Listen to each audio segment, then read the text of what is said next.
Question number 6 संविधान के अनुच्छेद 26 में धार्मिक कार्यों के प्रतिबंध की स्वतंत्रता पर क्या प्रतिबंध लगाया गया है? लोक व्यवस्था, सदाचार एवं स्वस्थ व्याख्या। धार्मिक कार्यों के प्रबंध की स्वतंत्रता लोक व्यवस्था, सदाचार और स्वस्थ के अधीन रहते हुए प्रत्येक धार्मिक संप्रदाय या उसके किसी अनुभाग को धार्मिक और पूर्त योजनाओं के लिए संस्थाओं की स्थापना और पोषण का, अपने धर्म विषयक कार्यों का प्रबंध कराने का, जंगम और स्थावर संपत्ति के अर्जन और स्वामित्व का, और ऐसी संपत्ति एवं विधि के अनुसार प्रशासन करने का अधिकार होगा। 7वां, कौन सी भाषा संविधान की 8वीं अनुसूची में शामिल नहीं है? अंग्रेजी। व्याख्या। मूल संविधान की 8वीं अनुसूची में 14 भाषा थी जो वर्तमान में अब 22 हो गई है। उपरोक्त विकल्प में अंग्रेजी को छोड़कर सभी भाषाओं का उल्लेख अनुसूची 8 में है।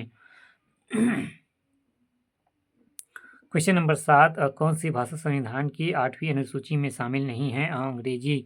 व्याख्या। मूल संविधान की 8वीं अनुसूची में 14 भाषाएं थी जो वर्तमान में 22 हो गई है। उपरोक्त विकल्प में अंग्रेजी को छोड़कर सभी भाषाओं का उल्लेख अनुसूची 8 में है। क्वेश्चन नंबर 8, धन विधेयक को कौन सा प्रमाणित करता है? स्पीकर। क्वेश्चन नंबर 8, धन विधेयक को कौन प्रमाणित करता है? स्पीकर।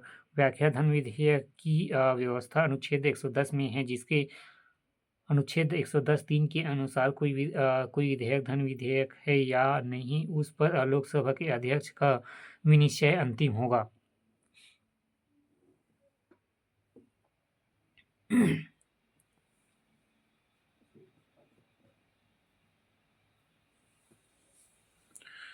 क्वेश्चन नंबर 8, धन विधेयक को कौन सा प्रमाणित करता है? स्पीकर। व्याख्या। धन विधेयक की व्याख्या अनुच्छेद 110 में है, जिसके अनुच्छेद 110(3) के अनुसार कोई विधेयक धन विधेयक है या नहीं, उस पर लोकसभा के अध्यक्ष का विनिश्चय अंतिम होगा।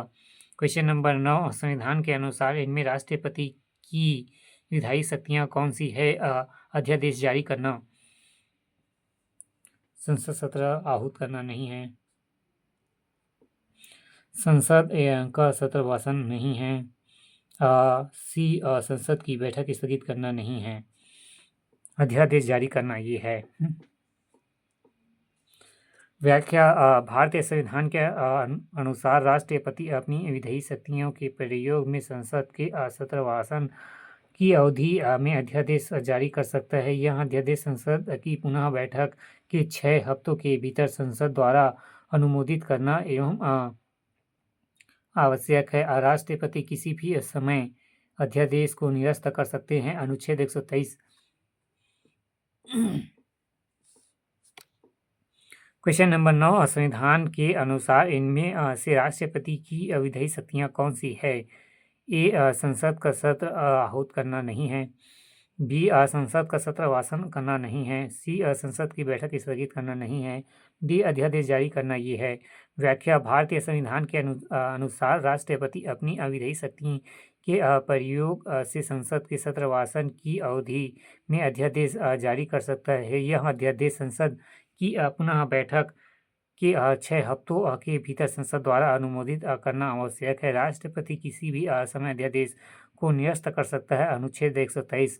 क्वेश्चन नंबर 10, यदि राष्ट्रपति ने संसद के संयुक्त सत्र के लिए अधिसूचना जारी कर दी, इस बीच लोकसभा विघटित हो जाए तो क्या होगा? संयुक्त सत्र यथासंभव आहूत होगा। क्वेश्चन नंबर 10, यदि राष्ट्रपति ने संसद के संयुक्त सत्र के लिए अधिसूचना जारी कर दी और इस बीच लोकसभा विघटित हो जाए तो क्या होगा?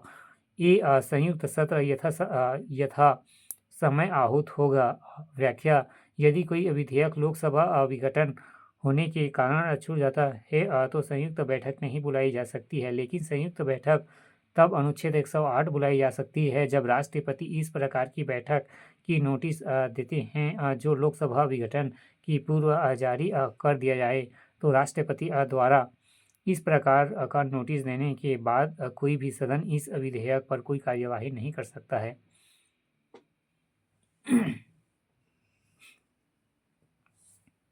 क्वेश्चन नंबर 10, यदि राष्ट्रपति ने संसद के संयुक्त सत्र के लिए अधिसूचना जारी कर दी और इस बीच लोकसभा विघटित हो जाए तो क्या होगा?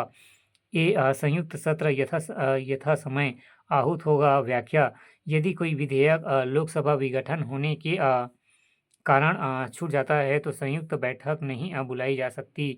लेकिन संयुक्त बैठक तब अनुच्छेद 108 बुलाई जा सकती है जब राष्ट्रपति इस प्रकार की बैठक की नोटिस देते हैं जो लोकसभा विघटन के पूर्व जारी कर दिया गया हो। राष्ट्रपति द्वारा इस प्रकार का नोटिस देने के बाद कोई भी सदन इस विधेयक पर कोई कार्यवाही नहीं कर सकता है।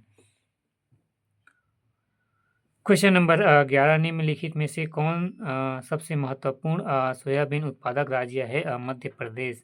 व्याख्या, सोयाबीन मुख्य रबी की फसल है। सोयाबीन का सर्वाधिक उत्पादन मध्य प्रदेश में होता है। दूसरा स्थान महाराष्ट्र 33%, तीसरा स्थान राजस्थान 8%, परंतु उत्पादकता की दृष्टि से तेलंगाना का स्थान प्रथम है। क्वेश्चन नंबर 11, निम्नलिखित में से कौन सा सबसे महत्वपूर्ण सोयाबीन उत्पादक राज्य है? मध्य प्रदेश। व्याख्या, सोयाबीन मुख्यतः रबी की फसल है। सोयाबीन का सर्वाधिक उत्पादन मध्य प्रदेश में होता है। दूसरा स्थान महाराष्ट्र 33%, तीसरा स्थान राजस्थान 8%, परंतु उत्पादकता की दृष्टि से तेलंगाना का स्थान प्रथम है।